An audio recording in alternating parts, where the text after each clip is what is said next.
Hi guys, Shae from SketchShe here. Maybe you've seen some of our videos. You can't touch this. You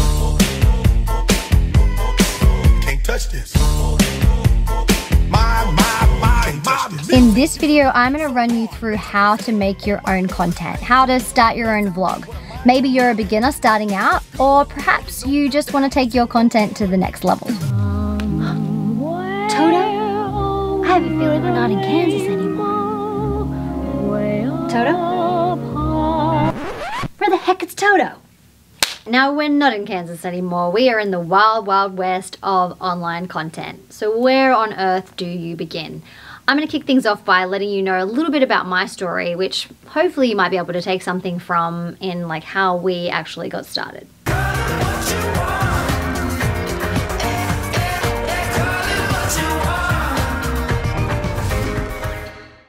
So essentially, I created SketchShe and started making online videos because I really wanted to make a female-driven sketch television show.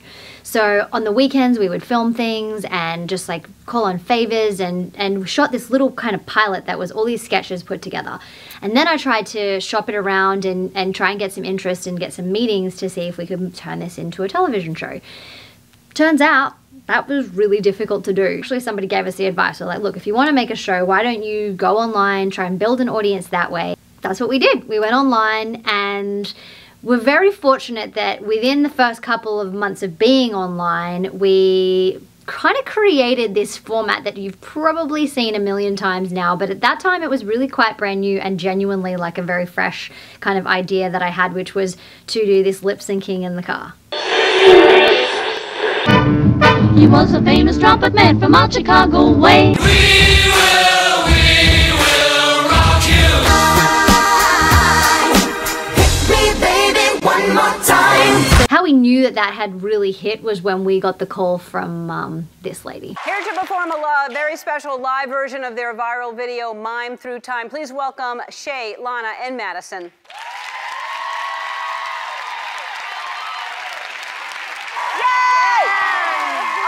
So that was the crazy experience where, you know, you walk out on stage, almost pee your pants because you're like standing right in front of Ellen. So that's sort of the power of online and the fact that things can happen super fast. They can happen like literally overnight and it can be a game changer. So for us, it really was, and it enabled us to be able to make videos as our full-time job, because essentially how you can make money from making videos, which is another million-dollar question, is that brands then want to work with you to make videos or to make content that utilizes a brand that they might have and utilizes your audience. It's a key thing for you to make sure that you stay true to what your content is at that time when brands approach you, and you work with them in educating them on what your audience likes. If it's too much like an ad on your YouTube channel, then people sort of feel a bit like they're being sold to, and it doesn't really hit because they just feel like you're selling out. The best advice I have for somebody that is starting out in the vlogging world and wanting to make their own content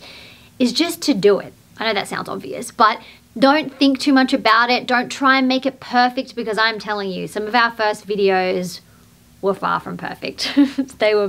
They were just bad, and they'll never see the light of day. But you know what? We learned from them and we got better because of them. Eventually you get to a point where you are making stuff that you really do like and that isn't just kind of shit.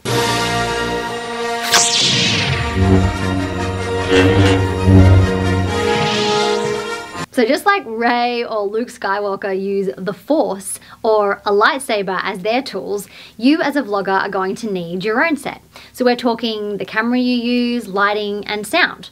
I am going to run you guys through what I usually use to shoot on. I am using that here today, even though we're in this amazing green screen studio, which I thought would be fun to show how you can do different stuff with your backgrounds, and you can do fun stuff with titles. But essentially, it's going to be the same setup that I am going to use at home. So I'll run you through it, because you know what? There's no place like home. All right, here we are, home sweet home. Now, one of the best things about shooting from your house is that you can have a cup of tea while you do it. And the cool thing is about when you're starting out is shooting from home means that you can be as crazy as you want to, and there's nobody here to judge you, except for maybe your cat. But now I'm gonna run you guys through my gear setup so you can see exactly what I use, what it all looks like here. We're gonna cut to this other camera, which is not gonna have as good a sound because I'm not that fancy and I only have one shotgun mic. But you'll also get an idea of what a different sound can make. All right, so here is the BTS behind the scenes of my basic lighting and camera and sound setups for you guys to see. So we have a ring light, which I actually find for this kind of video is the easiest, quickest thing to set up. It gives you great light, really nice for your eyes and gives you really nice feel. Then I've got my Rode shotgun mic here. So this actually is really perfect for, the best thing about this whole kit is obviously it's really small and really portable. Okay, now onto the camera, the fun stuff. This is the EOS M50 and it's great for this vlogging style sort of shooting because as you can see, you can do this, like it's portable, it's light, you can run around with this and that's because of the autofocus feature. Now, one of my favorite things about this camera is the dual pixel CMOS autofocus. Now, what does that mean? It means that it can really keep up with you when you're moving around. It's super fast, which is when you're a vlogger, let's be honest, you're doing it yourself. And in the business, that's called a soft shot if you basically have a moment where the camera goes out of focus. In the past, these cameras, let's be honest, the autofocus features were never fantastic because it just couldn't keep up with a person basically being crazy, going closer, going further, somebody running. It always had moments where the camera was slower than the subject. But with this feature, it's actually pretty damn great. That's one of my favorite things about it. Okay, two of the other things I love about this camera is the vari-angle LCD with touchscreen here, so it's incredible quality. And then the second thing that I really love is that it shoots in 4K. So that's broadcast quality. I mean, everybody's raving about this feature because it's such a small camera for it to be able to shoot at that high rate. It's really an amazing feature to have. What's next, I hear you say, aside from a hideous freeze frame?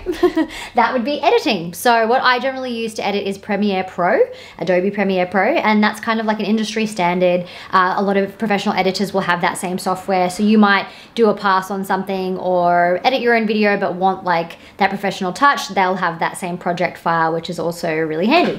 I'll generally use lacy rugged hard drives when I'm out and about and shooting and on location. They're fast and reliable. And I will use a bigger hard drive at home, like an 8 terabyte, to just back all my stuff up because there's nothing worse than losing everything if the drive dies or you lose it. So I like to keep this one at home. I don't take it anywhere else. So that's editing. I think one of the hardest things that people sometimes sort of struggle with is actually what to make videos about. It's like, okay, I want to start a channel, I want to make my own content, but like, how do I start? What do I make videos about? And I think the important thing when it comes to that is just finding something that is really kind of unique to you or that you are really genuinely passionate about, and to just have courage in going after it and doing it to the fullest of your ability. Courage? But what if you haven't any courage? Oh.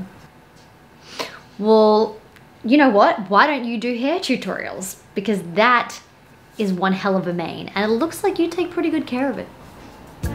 Hey guys, welcome back to my YouTube channel, Lion's Locks. I'm gonna run you through how you can get that curly mane look on a day-to-day basis. First, your GHD hair straightener. Make sure you hold it in nice and tight to get those Shirley Temple curls. So using humor and being self-deprecating is always a really good place to start when it comes to online content, because ultimately people just want to be entertained online. People have such short attention spans these days. If it's not engaging and entertaining or vulnerable or someone really kind of engaging with you, you're just gonna keep swiping or you're just gonna keep scrolling, because that is just the nature of online. So that's another tip I have for you, is just to make sure that you really grab people's attention probably in the first 10 to 20 seconds. That's the real key time, because otherwise people can just go on to the next video. My other piece of advice is to take things that are very topical. It might be an event, it might be a television show, it might be Halloween, something that is going on right at that moment that a lot of people are already talking about and searching online, because that's how you can gain extra viewers, by people just stumbling across your video by typing in those words.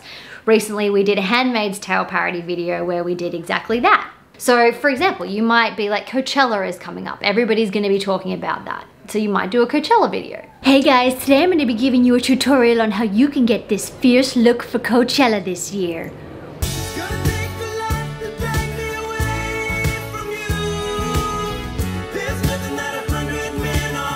Finding relatable things that we all as humans laugh at or experience with our friends generally means that we'll share it. I mean, haven't we all done it? We all see something funny. Oh, this person would love that video because my mom does this all the time. You know, that kind of stuff really always does work. So that's my final piece. It's pretty big and has definitely been how we've been able to be successful online, I think, is making things that people can see themselves in or see their friends and family in.